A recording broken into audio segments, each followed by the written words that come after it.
Ramachandrapuram circle పరిధిలో palmar police station లిమిట్స్లో ఎర్రపోతవరం దగ్గర అద్దంపల్లి అనే విలేజ్లో 3వ తారీఖు రాత్రి ఎండమూరి శ్రీనివాస్ అనే ఆయన ఒక బండి మీద వెళుతున్నప్పుడు గుర్తు తెలియని వ్యక్తులు అతని మీద దాడి చేసి అతని బండిని అలాగే అతని సెల్ ఫోను అలాగే అతని వద్ద ఉన్న నగదు బంగారం దోచుకెళ్లారని చెప్పేసి కంప్లైంట్ రావడం జరిగింది. ఈ విషయం మీద మన కోనసీమ జిల్లా ఎస్పీ గారు శ్రీ బి కృష్ణారావు గారు ఇమీడియట్గా రెస్పాండ్ అయ్యి కొన్ని టీమ్స్ ఫామ్ చేయడం జరిగింది.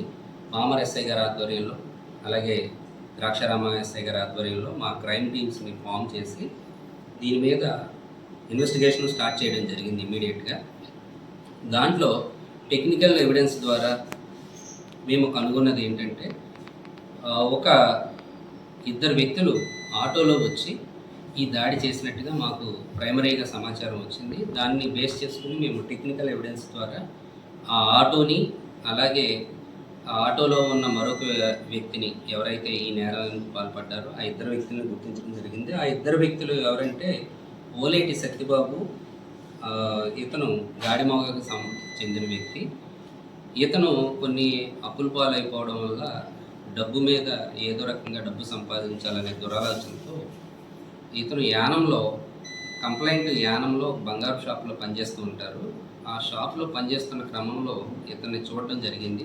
ఇతని వద్ద అయితే డబ్బులు ఉంటాయన్న ఉద్దేశంతో అతను రెక్కి నిర్వహించి ఇతను ఎటు వెళుతున్నాడు షాప్ కట్టిన తర్వాత అనేది గమనించి, యానంలో షాప్ కట్టిన తర్వాత ద్రాక్షారామం వస్తున్నాడనే విషయాన్ని గమనించి ఇతను ఒక ఆటో డ్రైవర్కి ఈ విషయాన్ని చెప్పి అతను కూడా ఒప్పించి వీళ్ళిద్దరూ కలిసి ఈ నేరానికి పాల్పడడం జరిగింది.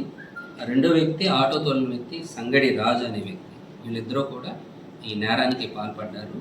ఇతన్ని దారి కాచి కొట్టి డబ్బులు నగలు తీసుకెళ్ళడం జరిగింది.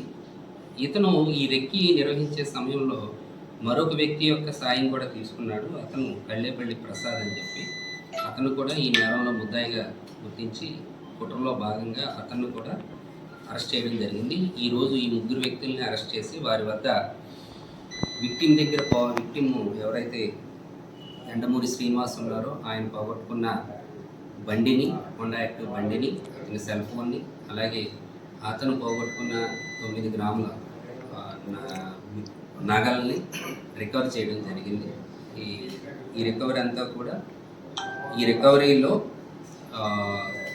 బాగా కష్టపడిన ద్రాక్షారామ ఎస్ఐ గారిని, పామర్ ఎస్ఐ గారిని, అట్లాగే మా క్రైమ్ టీమ్ అందరినీ కూడా ఎస్పీ గారు అభినందించడం జరిగింది. Thank you.